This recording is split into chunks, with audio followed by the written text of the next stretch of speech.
Hello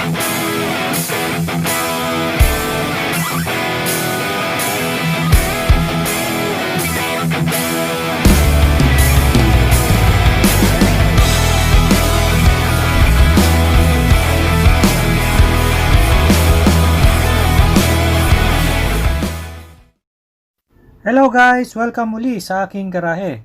Kita nyo sa inyong screen ang dalawa kong sasakyan kasi ang ating topic ngayon ay tungkol sa suspension. Okay? So ang video ito ay tungkol sa mga components ng suspension, anong kanilang function, at paano mag-diagnose kung sira na ang inyong mga parts ng suspension. Okay? So ang video na ito ay hindi lang pang SUV, hindi lang pang Montero, kundi pati rin sa mga sasakyan na front-wheel drive katulad ng Accent, Corolla at iba pa. Okay? So bago tayo magsimula, pakisuyo na mag-subscribe muna kayo sa aking channel. Okay? Okay guys, ano ba ang suspension system ng mga sasakyan? So unang-una, binubuo ito ng mga springs, no, ng mga shock absorbers, linkages at marami pang iba. So, nagbibigay ito ng cushion, no, sa atin kapag nagda-drive tayo, hindi matagtag. At kinakabit din nito yung gulong sa ating pinaka main body ng sasakyan, no? Kaya kapag ang suspension system niyo ay bad na, no, hindi na maganda, makakaramdam kayo ng hindi magandang feeling kapag nagda-drive kayo. So, kung baguhan kayo, di nyo alam kung paano mag-diagnose, pwede nyo i-check ang suspension system niyo kahit hindi pa tinatanggal ang gulong. Pakita ko sa inyo, ha? To check your suspension, kailangan nyo lang i-push itong harapan ng inyong sasakyan. Makita nyo, hindi siya masyadong mauga, no? Kapag bouncy yan, no, masyadong nagba-bounce, wobbly, yan. Ibig sabihin, may sira yung suspension ninyo. Okay? Ito pa isa pang paraan. Ang isa pang paraan para ma-check ninyo ang inyong suspension ay sa pamamagitan ng gulong. Okay? So, dapat even wear yan, no? Pero kung upod ang loob sa labas, no? Makapal yung labas o vice versa, may problema ang inyong suspension, okay? Ganun din, no? Kapag yung gitna naman ay upod, no? Ganun din, sira din ang inyong suspension. May sira din yun, may issue. Well, hindi naman laging sa suspension ang problema pagka hindi even ang wear ng inyong tires. Pwede rin itong mga hulugan na sobrang inflate yung inyong gulong, no? Masyadong maraming hangin or masyadong kulang sa hangin. Okay? Tingnan natin yung Accent. Okay guys, tingnan natin tong Accent ko. So, same story. Even wear siya, no? Yan. Kaya kung hindi pantay yung gulong ninyo, no? Pudpud yung ilalim o yung gitna, may issue sa inyong suspension. Okay? Ang isang paraan para ma-check ang inyong suspension ay sa pamamagitan ng pagmamaneho.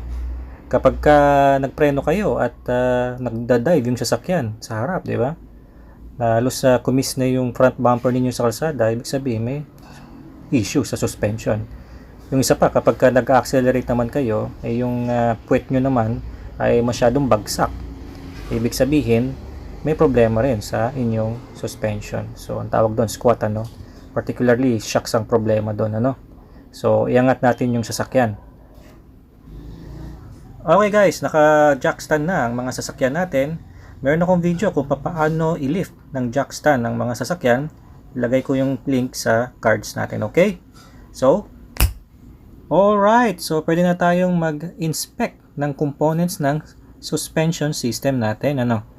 So, huwag kayong malilito, no? Pare-parehas lang naman ng components yan, no? Mala SUV, pickup, or sedan na kotse. Ang pinagkaiba lang kasi, may mga konting diferensya lang kasi ang kotse, for example, ay front-wheel drive, yung SUV is four-wheel drive, no? May mga makikita kayong drive axle, mga differential sa ilalim. So, paliwanag ko sa inyo, no? So, tingnan natin yung mga components ng suspension system, yung mga main components. Okay? Tingnan natin. Okay, so ito ang suspension system ng Montero Sports at karamihan ng mga SUV, ganyan din ang makikita ninyo. Parang complicated, no? So, tignan natin yung Accent. Itong Accent ay front wheel drive, no, mas simple siya, no. Ayan. So, tingnan natin yung suspension. Paliwanag ko sa inyo yung isa-isa kung ano-ano ba yung mga parts nito at paano yung function niya. Okay? Ang suspension system ay napaka-importanteng part ng sasakyan, ano. So, hindi naman siya masyadong complicated kung aaralin niyo talaga, pero kailangan nyo ring matutuhan na ang lahat ng component dito ay napaka-importante, no? It plays a big role, no? Kaya ang suspension system ay binubuo ng springs, no? Ng mga dampers, bushings, ball joints at marami pang iba. So, magsimula tayo dun sa pinakaalam nyo na madalas na nababanggit ng mga mekaniko. Yung tinatawag na shock absorber. Yan. Dito sa Montero at sa Accent, no, meron siyang coil, no. Kita nyo, yung shock absorber ay nasa loob ng coil spring. No? Yung coil spring, yan yung iron na twisted, di ba? Para help mag-bounce yung sasakyan kapag nalulubak. Ang tawag dito ay strut, no? Pagka pinagsama yung coil spring tsaka yung shock absorber, ang tawag doon strut, no? Kaya may mga sasakyan, mamaya pakita ko sa inyo yung sa Accent, hiwalay yung shocks doon tsaka yung coil spring sa rear, no? Pero dito sa harap, makita nyo na magkasama yung coil spring tsaka dun sa shocks absorber, kaya makita nyo na strut siya. Kasi yung damper na yan, ang tawag dyan guys, damper. Tatlo kasing klase yan. Yung isa coil over, no? So yung coil over, halos buong shocks niya ay merong coil. Yung isa naman shock absorber lang, no? Stand alone shock absorber. At yung isa naman ay purong strut, no? Pakita ko sa inyo yung shock absorber ng Montero. Ayun, kita nyo guys. So, shock absorber yon, no, ng Montero Sport. Yan. So, sa rear, makita nyo na may isang shock absorber sa rear ng Montero Sport. So, ang tawag dyan, dampers, no? Yan. So, makita nyo dito sa harap, strut siya. Okay? So, sa ibang sasakyan, magkahiwalay yan. Hiwalay yung coil, hiwalay yung shock absorber. So, maraming functions, guys, no, ang dampers. Okay? Yung shock absorber, strut, tsaka coil over, no? So, unang-una, no, tinutulungan niya yung sasakyan na hindi masyadong maging bumpy. Tsaka, tinutulungan din niya yung sasakyan kapag umaandar kayo na lapat sa kalsada, no, sa road, yung tinatawag na traction. Kaya maraming function ang dampers, no, yung shock absorbers nyo, struts, no. So ano ba ang mga signs o symptoms na sira na o kailangan ng palitan ang inyong shock absorber o strut? So unang-una yung sinabi ko kanina, kapag nagno-nose dive ang inyong sasakyan, no, yung nagbe-brake kayo tapos masyadong bagsak yung harapan ninyo, yung uso ng sasakyan ninyo, yun yung isang sign. Kasi masyado nang ma-play yung shock absorber ninyo, hindi na kaya ng shock absorber ninyo yung force, yung down force na tinatawag. Ganun din yung tinatawag na squat, kapag nag-accelerate naman kayo, bagsak naman yung likuran. Sometimes kapag nalulubak kayo o paliko kayo o kaya mabilis ang takbo ninyo, yung manibela ninyo ay nagra-rattle, no, umuga. Yung isa ring symptoms yon ng bad dampers, no. Yan. Pero ang pinaka symptoms ng bad shock absorber ay kapag tinignan nyo mismo, no, nag-visual inspection kayo. Pakita ko sa inyo, ha. Sa loob ng shock absorber nyo guys ay puno ng oil yan, no. Kaya kapag sira na ang shock absorber, may kita nyo may tagas yan na oil, no. So tingnan natin tong Montero ko. Kahit saan mo ipuin, no, wala naman siyang tagas, no. So okay pa itong shock absorber ko. Dito sa Hyundai Accent, puin natin kung mayroong oil, wala namang oil, ano. Yan, kaya okay pa yung mga shock absorber ng aking sasakyan, no, tong strut ng aking mga sasakyan. Kaya kung sa inyo ay mayroon na leak, no, ipalitin na yon, no. Kailangan ng palitan. Okay guys? So pakita ko sa inyo yung rear ng accent, no? Yan, nakita nyo, no? So hiwalay yung coil spring, no? Ito yung coil spring doon sa kanyang shock absorber, no? Yan. So ganyan ang mga design ng mga sasakyan. Ito yung coil spring, ayun yung katabi, yung shock absorber. Okay? So bukod naman sa coil spring, ang ibang springs ng suspension system ay yung tinatawag na leaf spring, no? So tignan natin sa Jeep, no? Kasi wala ako ng leaf spring na yan, ano? Yung tinatawag na mulye. Yan yung mulye, ano? Leaf spring. So same function siya ng coil spring, ano? Okay? So bukod sa dampers at sa springs, ang suspension system ay may control arms din. So ito yung tinatawag na upper control arm, no? Double wishbone yan. At ito naman yung sa baba na tinatawag na lower control arm. Okay? So nakakabit yan sa steering knuckle, no?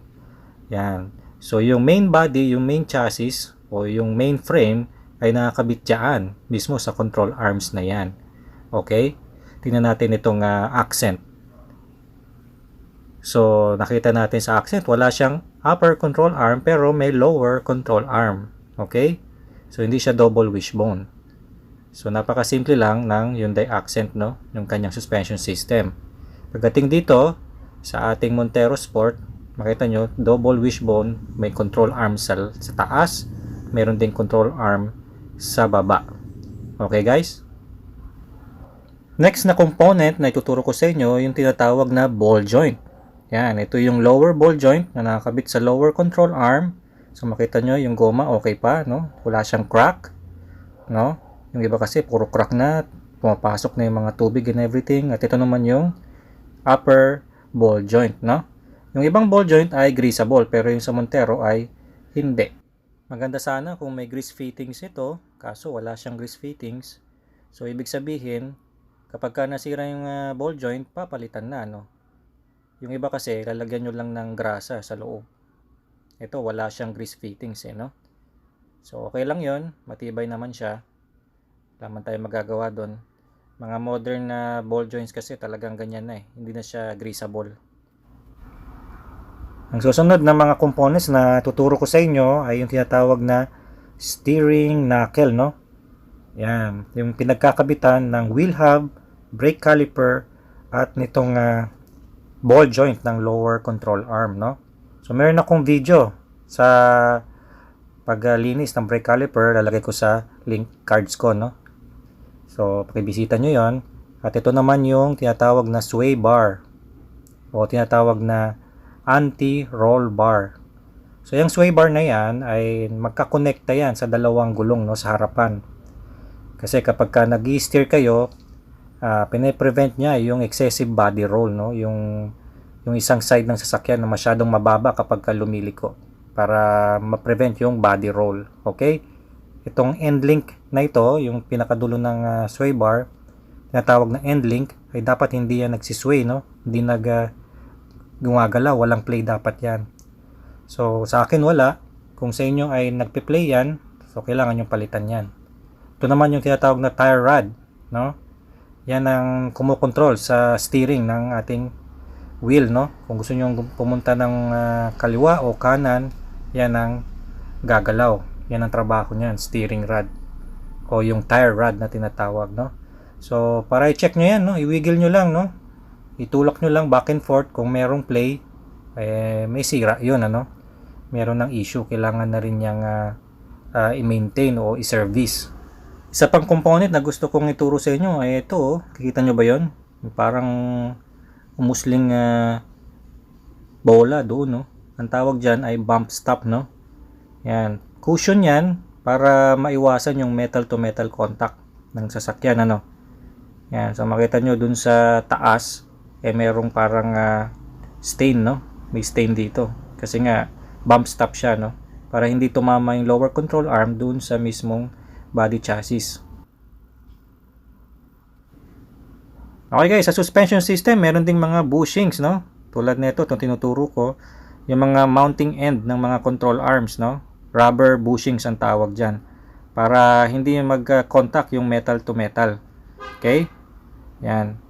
So, aside from suspension systems, no, kaunting kaalaman lang, itong Montero Sports na ito ay rear wheel drive, ano? So, ang nagpapatakbo sa sasakyan ay yung hulihang gulong. Okay? Pero, pakita ko sa inyo, itong sa axle ko, yan, meron siyang drive axle. Yan. Yan ang drive axle, ano? Sandali lang. Yan ang drive axle. So, yan yung umiikot para umandar yung sasakyan, no? Kasi siya ay front wheel drive. Okay?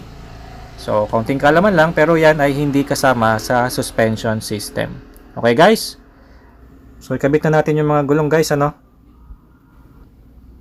Okay, guys, para malaman kung may issue sa tie rod, sa ball joints, no? Ugayin nyo yung gulong ninyo habang naka-lift sa ere, hawakan nyo sa 12 o'clock tsaka sa 6 o'clock. Okay? Ugayin ninyo. Pagka may play, may issue sa inyong ball joint, no? Kapag 3 o'clock naman tsaka 9 o'clock, no? I-wiggle nyo ulit. Pagka may play, may issue ngayon sa inyong mga bushing, sa tie rod, at sa iba pa. Okay? Sa Montero kong ito, wala namang issue. Okay? So, ganun lang mag-check kung may issue yung mga may sira, yung mga tie rod, ball joints, bushing. Okay, guys?